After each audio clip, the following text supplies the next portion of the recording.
जय सिया राम दोस्तों, कैसे हैं आप सब लोग। आशा करता हूँ कि आप सब बढ़िया होंगे, सकुशल होंगे और अपने घर पर मौज ले रहे होंगे। तो यार, काफ़ी दिन से मैं वीडियोज़ अपलोड नहीं कर पा रहा था due to some personal reasons. अभी वापस से इस नई वीडियो में आपका स्वागत है। और आज का जो टॉपिक है वो है दहेज। बहुत से लोग बोलते हैं यार कि दहेज एक गिफ्ट है, लेना चाहिए। बहुत से लोग बोलते हैं कि दहेज जो लेते हैं वो भिखमंगे होते हैं। सबके अपने अपने अलग अलग ओपिनियन होते हैं, सबका अपना अपना एक नज़रिया होता है। तो दहेज क्या है, क्यों है, कैसे है, उस पर मेरे क्या ओपिनियन है, मेरे क्या व्यक्तिगत विचार है, वो मैं आप सब लोगों के सामने रख रहा हूँ। आपके जो भी विचार हैं वो आप कमेंट बॉक्स में रख सकते हैं। तर मेरा क्या मानना है कि दहेज क्या है। दहेज एक ऐसी चीज़ है जो कभी भी ली नहीं जाती है, हमेशा दी जाती है लड़के की औकात देखकर। मैंने मेरे आसपास बहुत सारे ऐसे एग्जाम्पल देखे हैं, मे भी आपने भी देखे होंगे, कि जब कोई एक लड़का सरकारी नौकरी लगता है, उसको गवर्नमेंट जॉब मिलती है, तो उसकी औकात के हिसाब से अलग अलग दूल्हे यहाँ पे तैयार किए जाते हैं। अलग अलग इवन पैकेजेस तैयार किए जाते हैं कि 11 लाख का चाहिए आपको, 21 लाख का चाहिए, 31 लाख का चाहिए, 51 लाख का चाहिए। उस हिसाब से दूल्हे की रेट्स तय की जाती हैं। तो आप कैसे हम कह सकते हैं कि भाई कोई दहेज ले रहा है। अब आप कहेंगे भाई जो ले रहा है वो क्यों ले रहा है। देखो, सीधी सी बात है, वो कभी किसी से मांगने नहीं जा रहा कि मेरे को इतना चाहिए इतना चाहिए। लड़की वाला, जब कोई भी लड़की वाला अपनी बेटी का रिश्ता लेके जाता है, तो वो हमेशा सामने वाले की कैपेबिलिटी देख के फिर उस हिसाब से दहेज देता है। ना कि कोई भी लड़के वाला नहीं जा रहा सीधा जाने कि भाई मेरे को इतना पैसा चाहिए, आपकी लड़की चाहिए, इतने पैसे चाहिए। वो कभी मैंने होते नहीं देखा है। होते हैं बहुत सारे केसेस ऐसे भी होते हैं, लेकिन ज़्यादातर केसों में ये रहता है कि दहेज हमेशा सामने से ऑफर किया जाता है कि इतना दहेज आपको मिल जाएगा। तो यार, दहेज दिया जाता है, लिया नहीं जाता। वो मैं आपको अभी एक किस्सा शेयर करता हूँ कैसे। हाल ही में हमारी एक कंसल्टेशन हो रही थी, 5-6 महीने पहले की बात है, एस्ट्रोलॉजी की। तो मैं बात कर रहा था, एक मैम थी, वो अपनी बेटी की कुंडली दिखाने आई थी। तो मेरी ऐसी बात चल रही थी, तो उन्होंने बोला कि बेटा आजकल ज़माना बहुत ख़राब है, लोग इतने लोभी हैं, इतने लालची हैं, पैसों के चक्कर में ये दहेज मांगते हैं, ये मांगते हैं, वो मांगते हैं। तो मैंने भी बोला, मैंने कहा ये तो गलत है आंटी जी, मैम गलत है ये चीज़, तो ऐसा होना नहीं चाहिए। फिर मैंने पूछा कि आपकी बेटी क्या करती है। उन्होंने बताया कि बेटी आरएएस की तैयारी कर रही है। तो मैंने पूछा कि आपको कैसा लड़का चाहिए, क्या चाहिए। तो उन्होंने बताया कि भाई कोई लेफ्टिनेंट हो, कोई आईएएस हो, कोई आरएएस हो, ऐसा कोई लड़का हो तो बताना। मैंने कहा अगर मेरी नज़र में कोई होता है ऐसा तो मैं बताता हूँ आपको।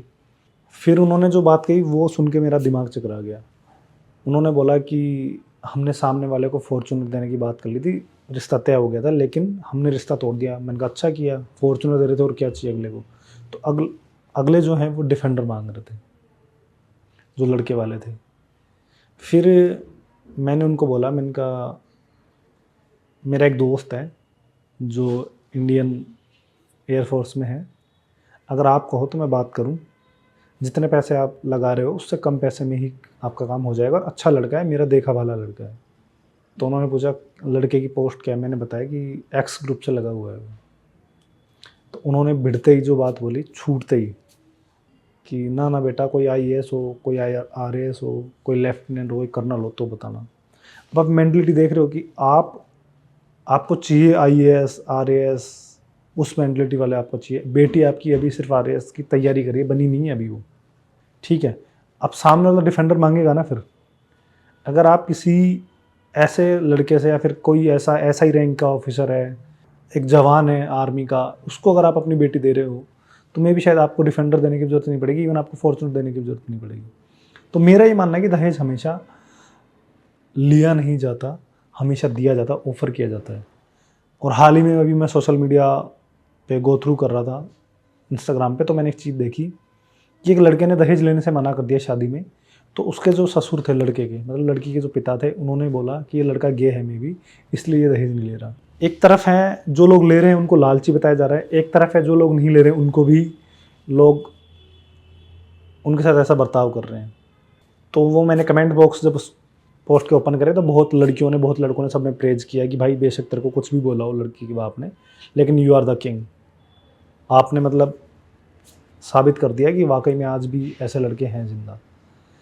वहीं दूसरी तरफ मेरा क्या मानना है कि दहेज कैसे लेना चाहिए, क्यों लेना चाहिए, और क्या। देखिए क्या होता है कि मेरे हिसाब से, ये मेरे व्यक्तिगत विचार हैं, अगर मैं शादी करने जा रहा हूँ तो मेरा ही मानना है कि अगर सामने वाला मेरे को दहेज दे रहा है तो मेरे को लेना चाहिए, लेकिन कैसे लेना चाहिए। इस हिसाब से लेना चाहिए कि उसको, सामने वाले को, अपनी ज़मीन ना बेचनी पड़े, किसी के सामने हाथ ना फैलाना पड़े, अपनी कहीं पे कोई मजबूरी ना हो उसकी कि वो मेरे को दहेज दे रहा है, वो उसकी मजबूरी हो। मेरा ये मानना है इच्छा से अगर वो कुछ भी दे रहा है, इच्छा से अगर वो 2 रुपये दे रहा है चाहे 2 करोड़ दे रहा है, वो सामने वाले की इच्छा है, तो आपको ले लेना चाहिए, मेरा ये मानना है।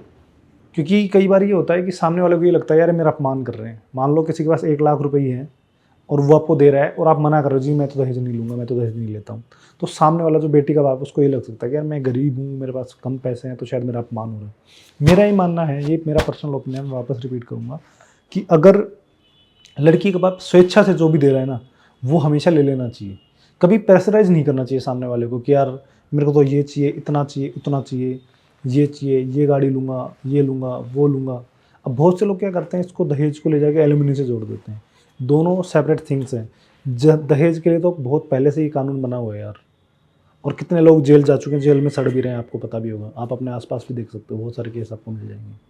तो मेरा ये मानना है हमेशा कि अगर कोई भी शादी करने जा रहा है लड़का, मांगो मत आप सामने वाले से। सामने वाला जो भी दे रहा है ले लो, आप कोई दिक्कत नहीं है। अगर वो आपको सुई दे रहा है तो सुई भी ले लो, हेलीकॉप्टर दे रहा है तो हेलीकॉप्टर भी ले लो।